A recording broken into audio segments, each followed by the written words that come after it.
Welcome to the USU podcast. I'm Julie, gratefully your host. So thankful to be here with you, my friend. And I am so excited about this conversation. I'm actually recording this after talking to Kristen. And what I want to say, if you have this like calling within you, there's like this inner creative, whether it's wanting to write your story, your book, it's wanting to share with more people your life journey. It's painting, maybe it's gardening, anything creative. If you're just feeling like you would love to be more expressed in your creative work, this conversation is going to inspire you so much. And one of the things that Kristen said that I loved is that we need to art our way through whatever we are facing, whatever is going on in our life. We need to art our way.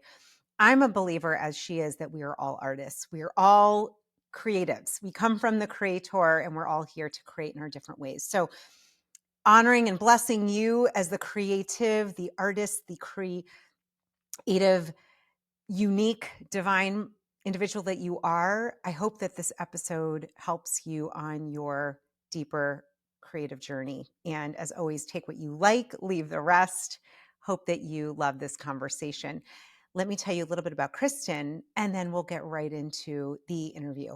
Kristen McGuiness is the best-selling author of 5150, The Magical Adventures of a Single Life, which was optioned by Original Film CBS Cable and Alison Brie, attached to star, and her new novel, Live Through This, which is released from Rise Books. It released in the fall of 2023.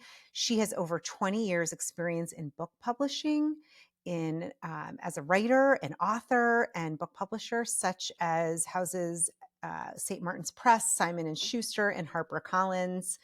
Kristen is the publisher of Rise Books, they launched in 2023, and she has other books under her publishing house. She publishes fiction, nonfiction, and poetry of radical inspiration, and also runs the book coaching company Rise Writers, which she talked a little bit about. Kristen has appeared on the Today Show, in USA Today, and in Marie Claire, and has written for numerous publications, including Rolling Stone, Marie Claire, Shondaland, Huffington Post, Scary Mommy, Psychology Today, Salon, and The Fix. She lives in Ojai, California, with her husband and her two children and her sweet dog named Peter. Kristen also talks about her journey through addiction and sobriety, and it's just such a real, down-to-earth soul. You're going to love this. So without further ado, you will get to connect now with Kristen and enjoy. Love as always. So, Kristen, I'm so excited to have you here and to talk about your experience in becoming your USU and all that you're doing around the book world, literary, publishing, writing. I think it's always helpful for our listeners just to get a sense of like who you are, your background, maybe to share a little bit about, was there a time when you didn't feel as connected to your USU, and what was that like for you? I think even as of 4 weeks ago, I didn't feel as connected to my USU. So I think that it's,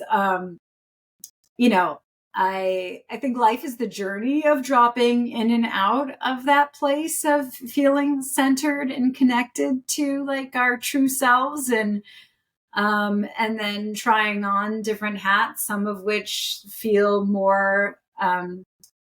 like a better fit than others, and sort of navigating that. I was actually just saying, we're all coming back from holiday right now. And I don't know if you did. I know a lot of people who just took like a really deep like relaxation this holiday, which I think like we've all needed for years now coming out of the pandemic, and like no one's really rested. And like, I feel like the last holidays weren't even that way, or they were filled with like illness. Like so many of us have had COVID over the last few holidays too, that like, this was like a holiday where, at least in my family, we really just like nobody was sick, but everybody was resting.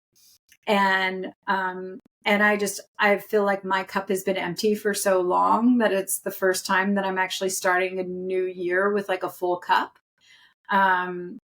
But, I've had experiences in life where I've been, um, really connected into the USQ and feeling like I'm doing my work. I know what I'm supposed to be doing. I know my mission. I'm being present. And then, again, I mean, I had a kind of a horrific fall, and I really kind of like had this realization that I was like playing a role I didn't want to play, like doing a job I didn't want to do. And I'm in the middle of serial entrepreneurship. I run two businesses. My husband has his own small business. And it was sort of like, oh, I created this dream that I thought I wanted to live. And then suddenly I was in the dream and it was a nightmare. It's like, wait, I just want to wake up. So anyhow, I feel like, a lot of times we have to kind of take that break and that restart to reset ourselves and to connect back into that USU inside of like, okay, wait, that's not the space I want to be in. And who am I? And what do I care about? And what are the things I love to do every day? And how do I do more of them? Um, and so that's sort of where I've started this year with. So I love that. And I want to come back to a couple of things you said, especially when I look at, your career in writing and how that originated. I'm curious though, when you said you thought you were living a dream, maybe we can get a little context in here if you're willing to share a little more that then became a nightmare. What does that refer to, Kristen, for you? What was that dream that then became a nightmare and you realized it sounds like you woke up and were kind of like, this is not it. Yeah.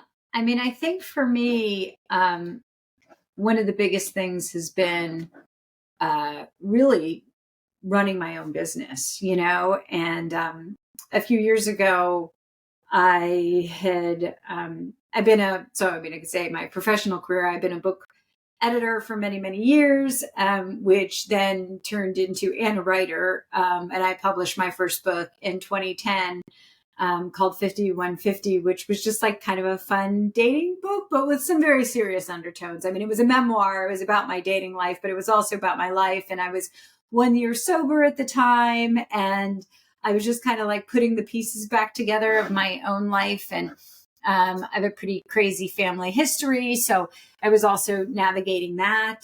And and in the midst of it, was also trying to find a boyfriend.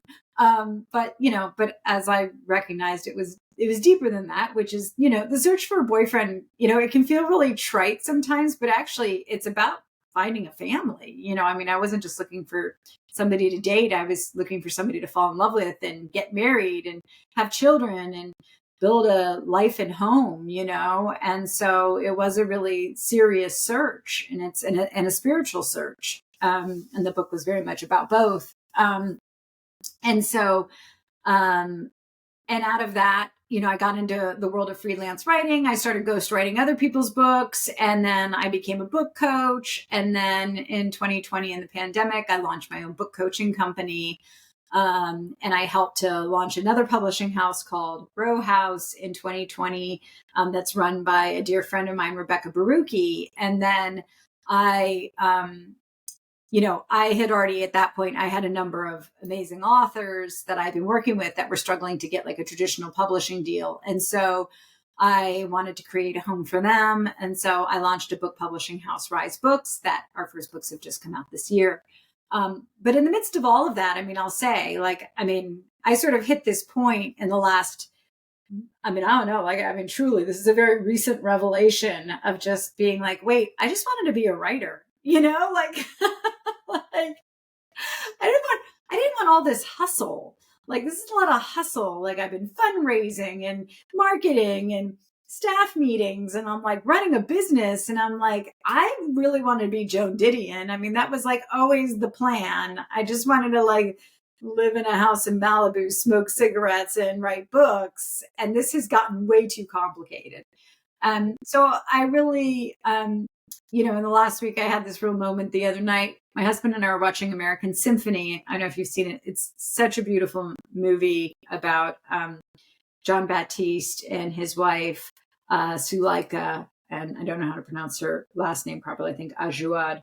And And so it is really, I mean, it's about marriage, it's about love, but really it's about creativity and art, and just how we create, you know, and how creation is really like the means to our survival. And throughout the documentary, Suleika is hospitalized with leukemia, and she's going through a bone marrow transplant. And while her husband's out there, going to the Grammys, she's just in that hospital bed painting, because it's all she has.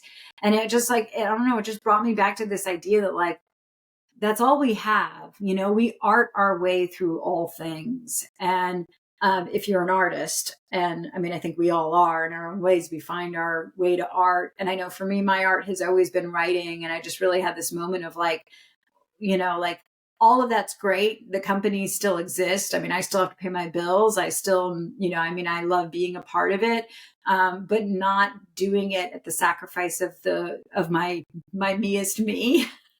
and um and not doing that to the point that it undermines the whole purpose of it in the first place, which was in fact for me to create the art as well. And it's funny, our first book at Rise Books is my book. As I said, I'll pull it out so I can show it, Live Through This. So I mean, I have a work of my own, it's a work of fiction, and I have a work of my own writing out there. And I think like a lot of people who publish a book, like it's really easy to get scared of it. And it's like, it's post-publishing depression. It's its own version of PPD and PPA too. Like it's really easy to go hide under a rock because it's terrifying. And so it's much easier just to sort of pretend it never happened. And I think that that's been part of it too, is recognizing that like, no, part of creating the art is also celebrating the art and really finding a space to do that. Oh, I love what you shared, Kristen. There's so many nuggets in there. And I think, for so many listeners, first of all, we'll get into writing a book and what that takes, because I know many, many people that listen in here are interested or have thought about, I want to write a book, I want to write a memoir, I'm not a good writer, all those things that come up. But I love what you said about that we are all that, we like arting your way through things. I absolutely believe, coming from the creator ourselves, we are all creative in different ways. It may not look like painting or writing, but we all have our artistic aspects to us. And I just, I think what you said is really something, especially for those listening who might have an entrepreneurial side or business. This can come up where, you said, I really just wanted to write. Like, I didn't want to be here for the hustle. I mean, I know there are times just in overseeing a business and people, it's like, I just really want to connect with people and talk and coach and help them. Not always to like do the technical back end stuff, whatever it is, right? The managing your spreadsheets. Creating So reels all day long. creating reels, yeah, please. Right. Exactly. So I love that focus on the reality and the realness, and just looking at, what's really happening here, what is important to me. I am curious if you want to share about it, because it sounds like, I don't know if it's been part of your journey. Two questions. One, has writing, like, was that something when you were younger, you would be doing in your free time? Like, did you always find writing to be your expression? Was that something you had when you were younger? I'm Yeah. curious I mean, I about think that for for you. me, I mean, it really started with reading. And I think for a lot of writers, that's where it does start, is, a love of books, or love of stories. And I was like my daughter has actually struggled with reading. And it's so the opposite of, I mean, I was reading like full scale novels in first grade, like 200-page books, and I was just a voracious early reader. And that, I grew up in sort of a weird childhood. And so I think for me, it was like my first escape. And as I said, I'm sober. So I later learned that drugs and alcohol were also great escapes. But like we say, my first addiction was truly reading. Like I would get engrossed in a book and I wouldn't even notice bombs could be going off and I wouldn't look up, I was just really obsessive with it. And I think out of that comes a natural desire to also tell the story yourself. So, I mean, I remember when I was probably in third grade or fourth grade or something, I went to a Renaissance fair and I went to see a psychic. And I asked her, am I going to be a writer when I grow up? And she said, no, that I was going to be a lawyer and one day a judge. And then I said, no, but like, am I going to write? And she goes, well, yeah, you'll write like legal briefs. And I literally looked at her and I was like, you're wrong. So, and oddly enough, when I did go to college for a minute, I was like pre-law and I was like, I'm going to be a lawyer. And then I was like, no, I'm going to be a writer. Ren Fair was wrong. So yeah, I mean, I think I was somebody who always loved to write. And, but I mean, I've also will say I've been somebody who has always been easily distracted by that too. I mean, I didn't major in creative writing in college. I don't think that I did. I think I'm somebody similarly like, and I think it is a way that a lot of times when we fear our art, we'll go do something else, right? Like I was always so afraid to commit entirely to it. And I also didn't have that kind of financial background. I mean, I've always had to pay the bills. So writing is great once you're successful with it, but building, even trying to like, get pieces submitted and get pieces placed. And it's, when you're starting out, I mean, you're looking at what, like $20 a piece, maybe. I mean, you're not making the kind of money that's going to pay rent. And so I've always needed to have a day job. And a lot of times day jobs become full-time, it's really hard to find that extra space and life shows up. And so I've always had to sort of write on the side and I just didn't have the privilege of creative commitment.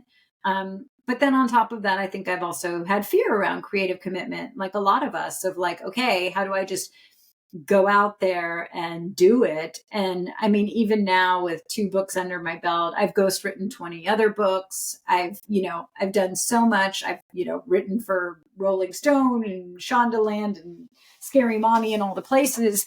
And even now I'm still like, this year, like I'm really trying to commit to like placing pitches, getting back into just the art of writing, really making that like a focus of my life right now, and still running my company and paying the bills, but not really living in the fear of it. We kind of went through we had a horrific financial fall. We almost lost our house to foreclosure. We were like, we saved it on December 1st. Like seriously, like could not, I mean, it was sliding into home base, truly. I think I still have like grass stains on my butt right now.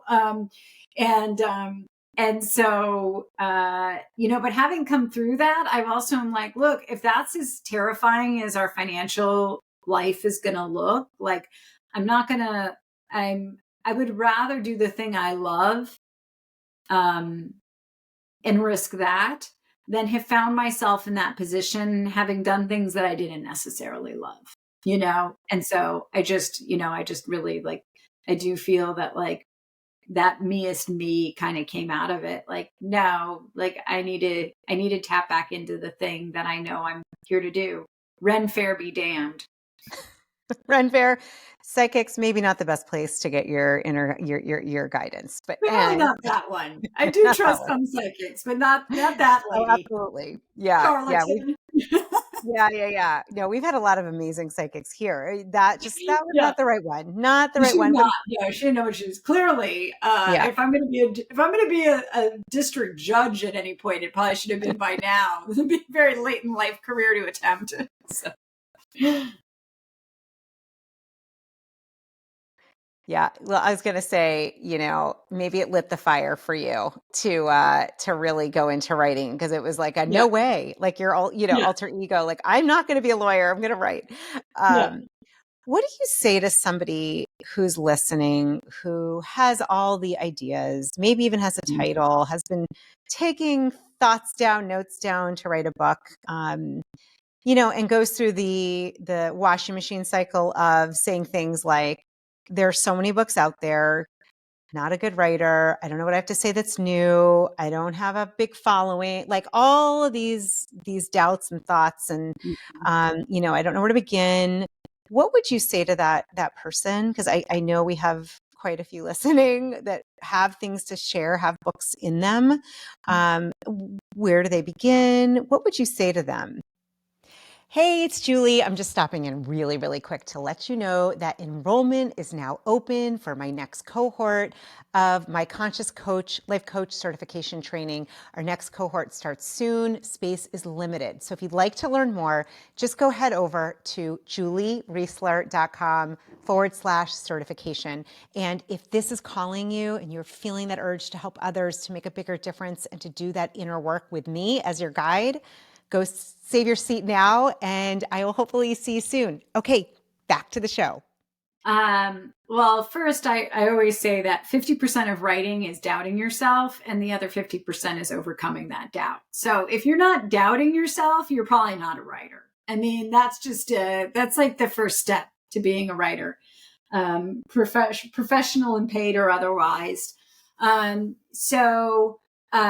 But I mean, I would definitely, because I have a company, I can't help but say, go to risewriters.com. That's our book coaching company. And we help folks to answer all of those questions. I mean, really, I always say writing anything, but specifically a book is like going for a walk in the forest at night. It's terrifying. And you're not going to get that far without being like, forget this and running back. It's really easy to get spooked and just say, I shouldn't have even tried in the first place. But if you know the book you're supposed to write, that becomes a flashlight, and if you have an approach and you have an outline and you have like really kind of a set and clear idea of what this book contains, that's your map. And then if you get a writing community with you, you're no longer alone. So though going for a walk in the forest at night is scary under all conditions, if you're doing it with a flashlight and map and a group of people with you, it becomes a lot less terrifying. And you're a lot less likely to run back screaming, and you're probably going to get to where you want to go. And so I just, and it's a terrifying thing. It's a terrifying thing to say, I believe in myself so much, I'm willing to put my ideas, stories, fiction or otherwise, on a piece of paper, bind it in a book and tell you that you should pay me to read it. Right. I mean, it's terrifying. I mean, it's hard enough to just public speak for free. It's hard enough to just like put an idea, to raise your hand in class, but to be like, I'm so awesome that I have written a book about the amazing things in my head, and you should pay me $25 to read them, and you too will gain something from it, but that's what books are. And as readers, years ago, I did an amazing MFA program, and I shill them everywhere I go at Pacific University. And I think it's Pacific Grove right outside of Portland. And they, one of the teachers there always said, like, I'm waiting to read the book that you're going to write, so don't forget as a reader how much it means to you to pick up a book and read it. And you're not looking at the person going, oh, who are they that they should have written this book? And why did they deserve to have it's like, no, they had an idea and they wrote it, and you're probably not even, it's not like you go to a bookstore and you pick up a book and you go, well, how many Instagram followers do they have? Like, you don't give a shit. You're like, oh, that's a pretty cover. And you turn it over and you go, oh, that's kind of interesting. And maybe you see a blurb from somebody that you do care about and you like their writing already. And you go, oh, that's, I might like this. Right. And so I think that it really is just, it really is just about having that, it's hard because you have to come up with the confidence to do it. And I don't think writers by nature are like, we're not the most confident people. And not that we're not the most confident people, but I think that a lot of times people write because they've been through some shit, and having gone through shit usually does crack someplace in you. And it's not that you can't heal the crack, but there's always a fissure. And so, I know people who are like enormously confident that have sailed through life, but they're probably not going to have the interesting book, right? They're not the ones with, the best stories. So it's those of us that have actually been cracked by life, that have the stories to tell, but we also then have to heal that crack enough to have the confidence to tell them. Oh, yeah. Yeah. Beautifully said. And I got to tell you, Kristen, it's interesting.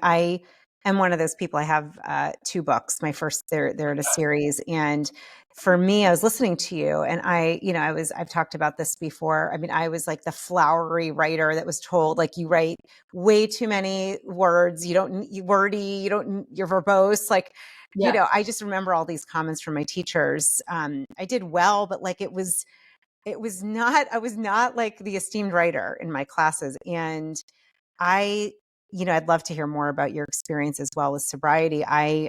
Moving through addiction, not with alcohol for me, food actually, and sugar, and going through a lot of really dark times with that. I always say you don't get pulled over for eating M&Ms, but you should, because it makes you just as crazy. It just doesn't show up in your blood alcohol in the same, Yeah. your blood shows differently.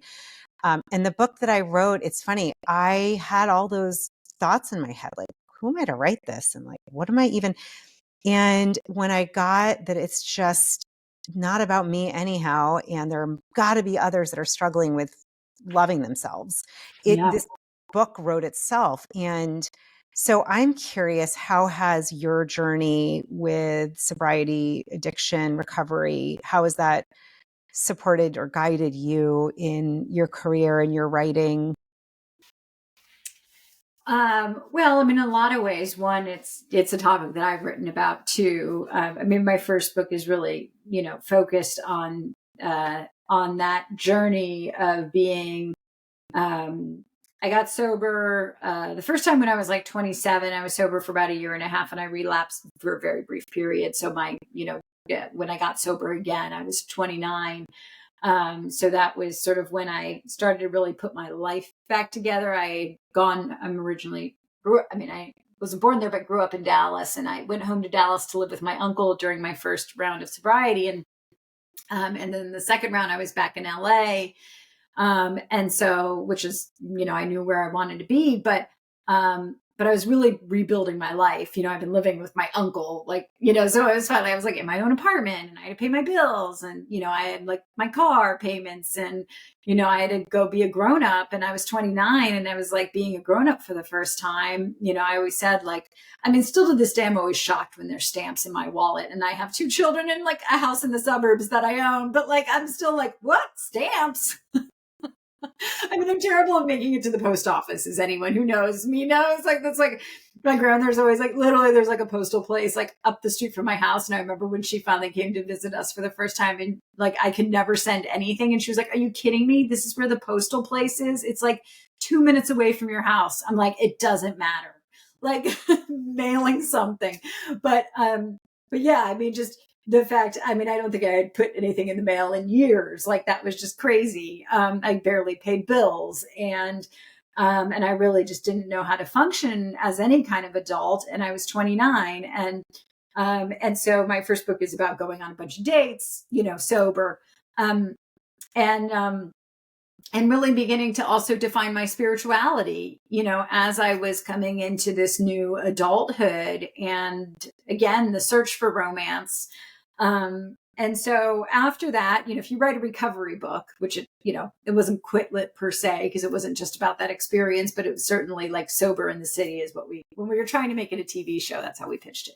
And so I after that kind of became a writer in recovery and would write a lot about recovery. So, I think it's informed my career in a strategic way, that for a long time I was sort of couched as like a recovery writer. I think I have since broken out of that. I don't want to just write about recovery. I mean, I'm now 17 years sober. It's a part of my life. It is not the main character anymore. It just happens to be like a fact in my life. Like, I have blonde hair, but I'm not going to write about that every day, so it's like, we're over that. But I do still, I mean, in my novel Live Through This, the main character is sober. And in fact, I wrote it in that way, that she's sober in the same way that she too has blonde hair. It's not this major piece of her life. It's not this defining characteristic. It's just a fact of who she is and what she has lived through. And so I think that for me, I now I know a lot of sort of sober influencers, which is funny because a lot of them have a lot less time because they sort of got sober in social media. right? That's how, like, their sobriety journey from like their early days, they were really sharing that in social media. And so they built up a following around that process of getting sober. And I think for me, I'm like very much in a different space in that journey. Even while, and I say this, I'm in 12-step recovery, and I once heard somebody say this, but that everything in my life, including my children, if you turn them over at the bottom, it says, property of recovery, because I don't own anything in this life without that. And I know that, and that certainly influences, my gratitude of being a part of the creative journey. And I was somebody who, I did a lot of drugs and I drank a lot, and I often would write at 4 o'clock in the morning, lit as could be, thinking that's how, like I was going to be Charles Bukowski and that's how you're supposed to do it. And, and nothing happened with my writing because it was all terrible and written by a wasted girl at 4 o'clock in the morning who should not have been, doing everything she was doing. So, that wasn't where my best writing was ever going to take place. And so I do think, I think for me, the recovery journey is so much a part of the creative journey, because you're really, you're really tapping in. Again, I'm going to use your podcast title, right? But I mean, it really is getting to know yourself, and removing those layers of addiction and removing those layers of escape. And I mean, I'm a sober parent who has never had a drink in my parenting career, so I don't know what it looks like. I do know, I joke, my husband, who is 20 years sober, like, we're raw dogging parenting, because I would kill for a glass of wine at the end of the night.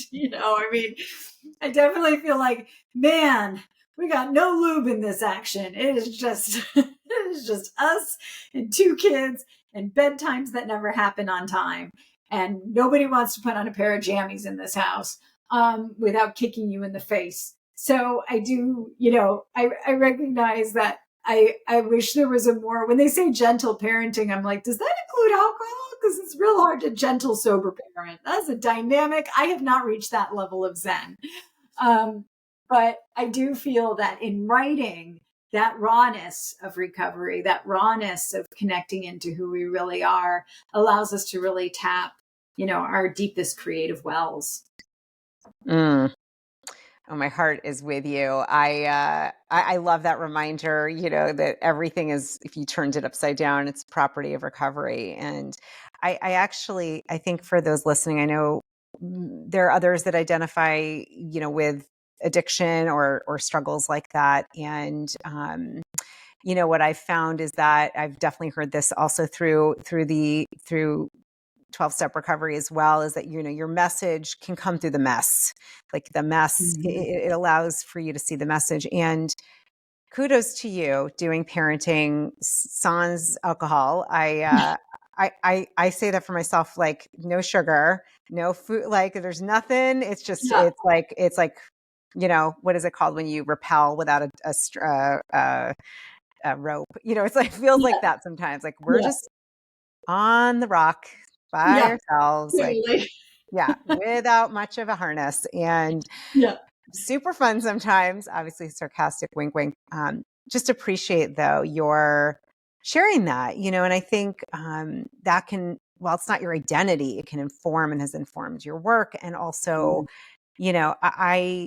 I do believe that, as you said, right, that confidence, that sharing, that the message, what you're here to explore and share with others, often does come from our struggles. It just, it's not as interesting if you haven't really had a whole lot of them.